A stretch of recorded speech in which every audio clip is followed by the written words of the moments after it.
दोस्तों नमस्कार, आप सभी का स्वागत है इस चैनल पर। देखिए मेरे साथ वीडियो कॉन्फ्रेंसिंग में जुड़ चुके हैं वेद प्रकाश सर हैं और एक हरिकेश सर हैं, और साथ में अ, सर का नाम शरण करके है, मैथिली शरण जी भी जुड़ चुके हैं। मैथिली सर। हाँ, मैथिली शरण जी भी सर जुड़ चुके हैं।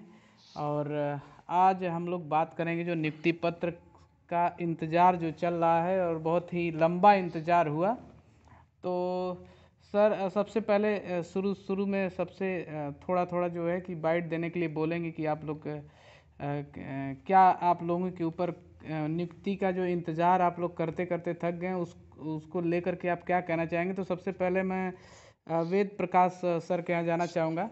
सर बताइए कि आप किस स्थिति से गुजर रहे हैं। आप लोग काफ़ी लंबा इंतज़ार हो गया आप लोगों का। सर मैं बरेली से हूँ और अभी जीआईसी लेक्चरर में इकोनॉमिक्स सब्जेक्ट से सेलेक्टेड हूँ। जी जी। और इस समय क्या नाम है, बेसिक में असिस्टेंट टीचर हूँ मैं, और 2016 की ज्वाइनिंग है अच्छा अच्छा ना सर। सर। तो 6.5 साल हो गए मेरे को नौकरी करते हुए। जी जी। और अभी जब से ये जून में रिजल्ट आया जीआईसी का, जी जी। तो लगा कि माध्यमिक में जाने का एक मौका मिला। पीसीएस में 2 बार 3 बार नहीं हो पाया कि हम कुछ ज़्यादा कुछ कर नहीं सकते, नौकरी में है। अगर जरा सा भी कोई कमेंट करें तो भाग्य तौर पर 2 दिन से स्टार्ट हो जाएंगे। हम्म। लेकिन हम भी समय की स्थिति ये है कि सरकार को पता नहीं क्यों, वैसे मेरा मानना ये है कि सरकार को इसमें देरी नहीं करनी चाहिए। क्योंकि चलो मैं एम्प्लॉयड हूँ, जरूरी नहीं है कि सब मतलब एम्प्लॉयड हूँ। कहीं ना कहीं काफ़ी लोग इसमें बेरोजगार हैं। और वो लोगों की एक कंडीशन जो है, वो फाइनेंशियल कंडीशन बहुत ज़्यादा मैटर करती है। अगर हो सकता है कि उनमें से बहुत अच्छे लोग होंगे जो कहीं ना कहीं अच्छी जगह जाना चाह रहे होंगे, है ना। और अगर उन्हें ये एक प्लेटफॉर्म मिल जाएगा तो है ना, उनके लिए बहुत बोनस पॉइंट होगा। अभी कुछ ऐसे यंग है ना, जिनकी एज अभी 30 होगी, तो उनके लिए ढेर सारे मतलब अपॉर्चुनिटी आगे मिल सकती है।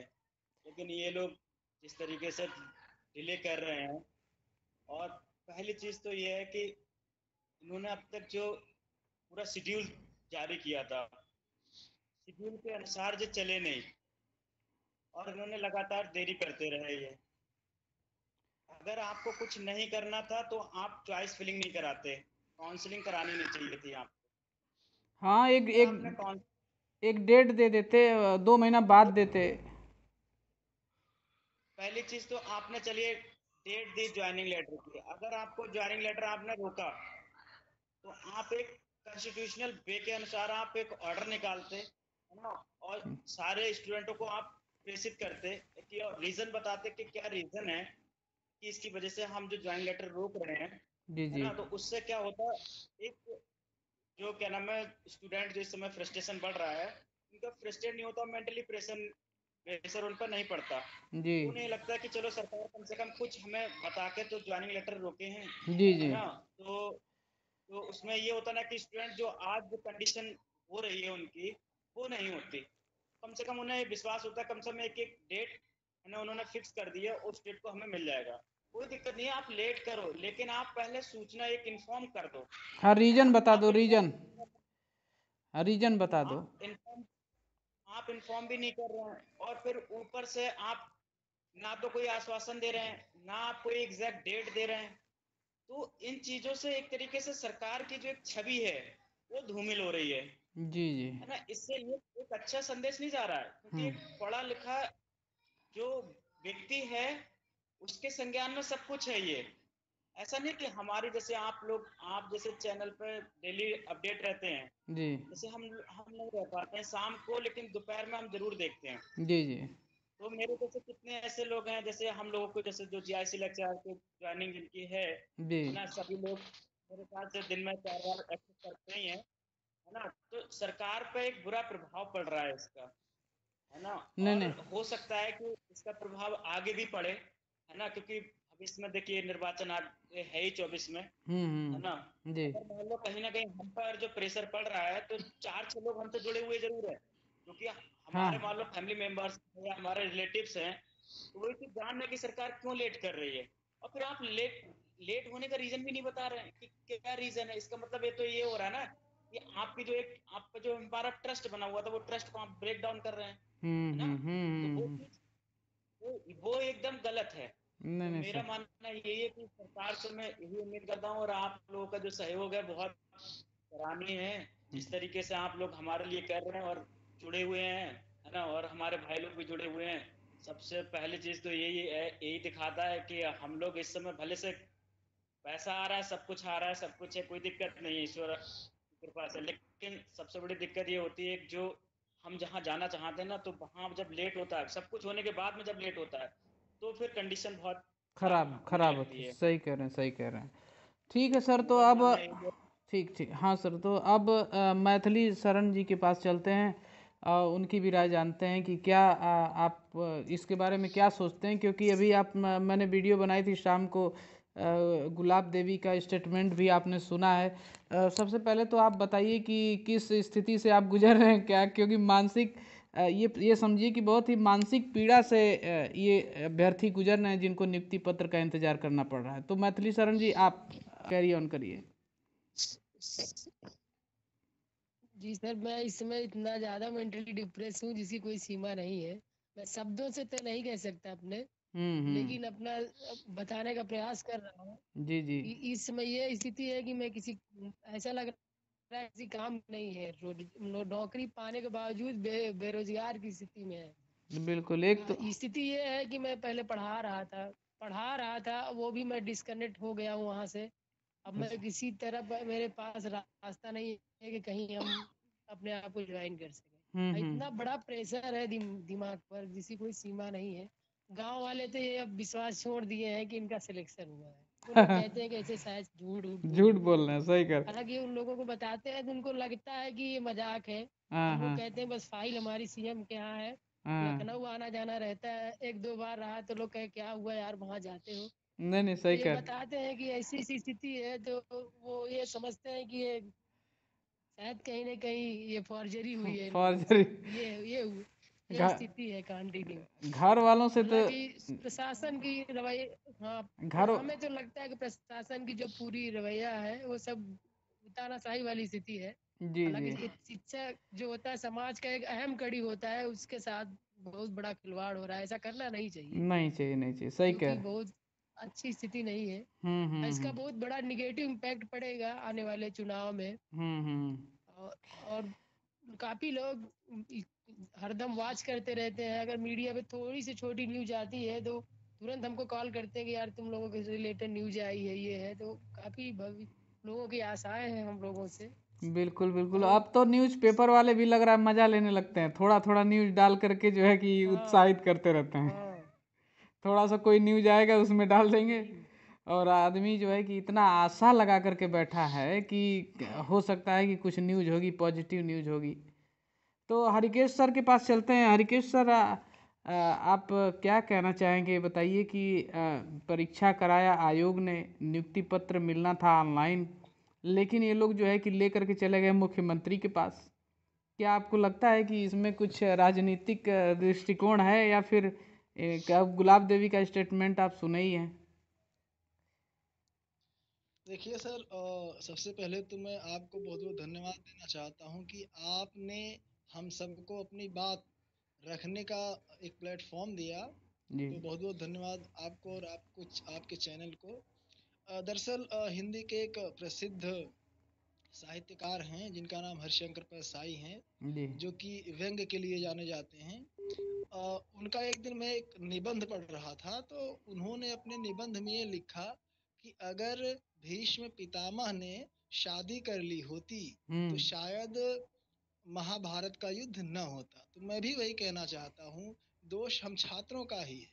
अगर हम लोगों ने परीक्षा न दी होती, फॉर्म न भरा होता, तो शायद इस मानसिक समस्याओं से गुजरना नहीं पड़ता। जहाँ तक बात जी बिल्कुल। और जहाँ तक बात सरकार का है, तो सरकार, दरअसल हम किसी को दोष नहीं देना चाहते। जी ये जी। हमारी मानसिकता को प्रदर्शित करता है कि हम अपने नागरिकों के प्रति या अपने देश के प्रति, जो वास्तव में नेशनलिस्ट पॉइंट ऑफ व्यू होता है, अगर उससे देखें, तो मैं हम्म। यही कहना चाहता हूँ आप सही राष्ट्रवादी तभी बन सकते हैं जब आप, जो कि हमारे संविधान में वेलफेयर स्टेट की संकल्पना है, जी जो जी। कॉन्सेप्ट है, जब तक आप उसको कंप्लीट नहीं कर पाते हैं तो कैसे आप एक राष्ट्रवादी बन सकते हैं। तो राष्ट्र की नींव शिक्षा ही मानी गई है। अब शिक्षा के प्रति जो संवेदनहीनता है सरकार की, इससे ये पता चल जाता है कि दरअसल वो हमारे प्रति कोई भी जिम्मेदारी नहीं समझते, बस वोट बैंक समझते हैं। वोट आप देते रहिए और बाकी आप देख ही रहे हैं क्या क्या हो रहा है समाज में। जहाँ तक मीडिया की बात है, जैसा आपने कहा कि मीडिया भी उपहास उड़ा रही है, तो मीडिया तो उड़ा ही रही है, पड़ोस के लोग भी उड़ा रहे हैं। तो सबसे बड़ी मीडिया हमारे पड़ोस के ही लोग हैं। बिल्कुल बिल्कुल, घर वालों से ज़्यादा तो चिंता पड़ोस वालों को रहती है कि क्या कर रहा है। जी सर। बिल्कुल बिल्कुल। और अब सर। बहुत लोगों की शादी भी पड़ चुकी थी।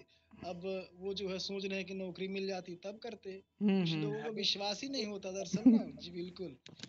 सही कह रहे हैं, सही कह। आराम से देखो, मिलेगा जरूर है ना, आज नहीं तो कल, दो है ना, 2 4 दिन ऐसा है नहीं, ये ऐसा कर दे कि ना दे।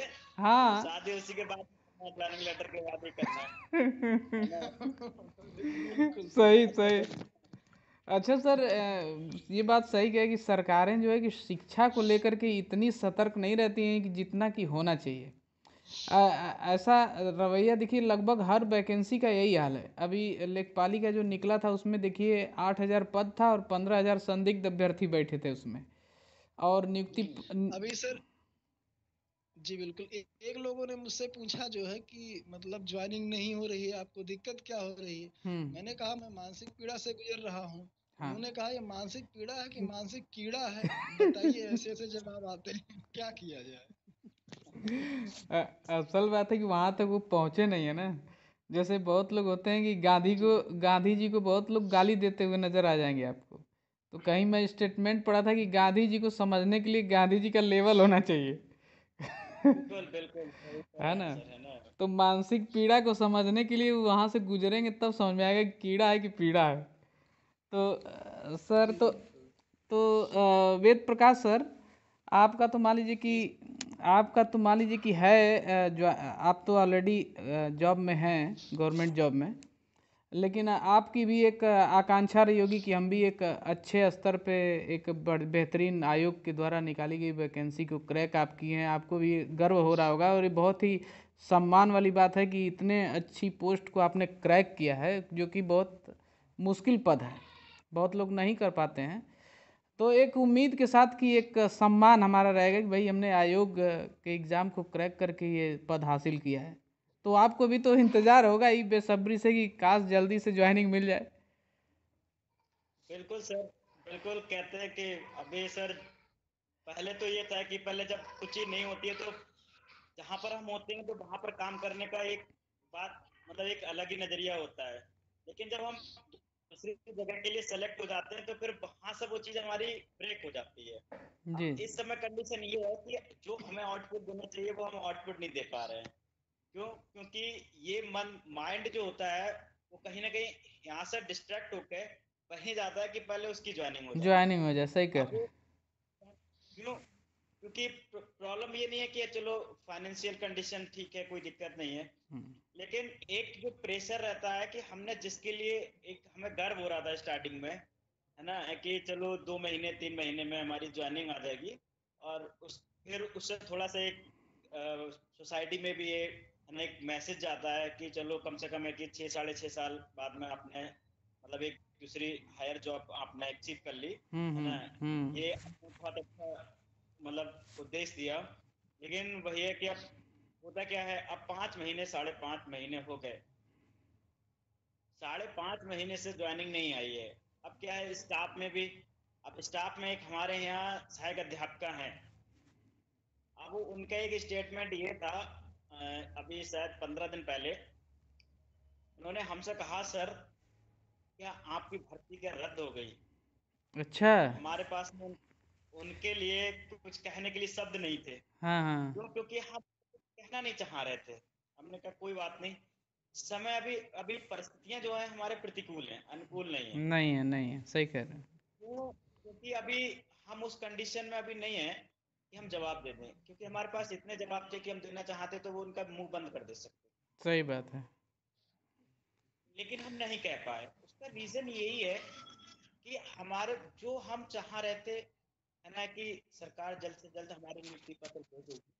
और एक चीज और भी है, इस चीज का नेगेटिव इम्पैक्ट जो हमारे माइंड पे पड़ा है उसका कहीं ना कहीं हमारी टीचिंग में भी पड़ता अब है। बहुत थोड़े थोड़े में, यानी कि करीब 20-20 सेकंड में अपनी बात आप लोग फिर से रखेंगे अंत समझ के।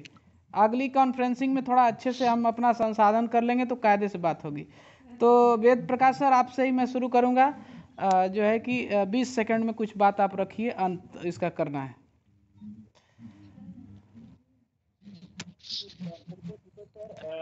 सर इस समय जो नियुक्ति ना हो रही है इस वजह से बहुत ज्यादा मेंटली प्रेशर पड़ रहा है। और जी हम चाहते हैं कि सरकार से भी हम ये अपेक्षा करते हैं है जी ना जी कि जल्द से जल्द हमारे नियुक्ति पत्र प्रदान कर दें। सरकार से हमारी ये अपेक्षा है ना। और हम चाहते हैं एक अच्छे भविष्य मतलब भविष्य का निर्माण करें, क्योंकि जो अध्यापक होता है वो एक प्लेटफॉर्म होता है, वहीं से सारी पीढ़ी का निर्माण होता है। जी इसी कड़ी में मैं कहना चाहूंगा कि भाई जो अभी प्रेशर पड़ रहा है और छात्रों को रहा है ना, तो उनके भविष्य को ध्यान में रखते हुए और हमारी पीढ़ी को ध्यान में रखते हुए सरकार जल्द से जल्द नियुक्ति पत्र प्रदान करने की सरकार। जी जी जी, धन्यवाद सर। सर मैथिली सर, आप भी कुछ बोलिए। अपनी बहुत कम समय में कुछ बातें आप रखिए, अंत इसका वीडियो का किया जाए। सर वैसे तो हम लोग बहुत एफर्ट कर रहे थे, धरने वरने पे गए, लखनऊ गया जाया गया, जी जी अधिकारियों से बातचीत की, जी लेकिन उन लोगों को बात में हमें कुछ ऐसा नहीं लगा कि वो लोग कुछ प्रभावशाली है इस संदर्भ में कि हम लोगों को नियुक्ति मिल जाएगी। अगर डिसीजन मेकिंग पावर जो है इस समय सीएम सर को है, हम उनसे यही रिक्वेस्ट करेंगे कि टीचर जो होता है समाज का अगुआ होता है, समाज की एक बेहद अहम कड़ी होती है, उसको नजरअंदाज ना किया जाए। उसको जल्दी से जल्दी उसका जो नियुक्ति पत्र है उसको उसके कर्म योग रास्ते पे भेजा जाए। जी बस जी यही रिक्वेस्ट है। जी सर, धन्यवाद सर। हरिकेश सर, आप भी कुछ कहें, कम समय में अपनी बात थोड़ा रखें। बस सर 2 लाख। जी बिल्कुल। मैं सर यही कहना चाहूँगा कि जी माननीय योगी जी हम लोगों को जल्दी से जल्दी वेतन भोगी बनवाइए, आपकी बहुत कृपा होगी। जी जी, तो दर्शकों, आप दोस्तों, आप देख रहे हैं कि किस मानसिक पीड़ा से गुजर रहे हैं जो जीएससी प्रवक्ता 2020 के अभ्यर्थी हैं। आपने इनको अच्छे तरीके से सुना और कुछ टेक्निकल समस्या के कारण हम इसको अच्छे से नहीं कर पाए, लेकिन अगला जो वीडियो हम कॉन्फ्रेंसिंग करेंगे उसमें काफ़ी अच्छा करने का प्रयास करेंगे हम लोग। तो मिलते हैं फिर हम लोग अगली वीडियो में। सभी को मेरी तरफ से नमस्कार। जय हिंद।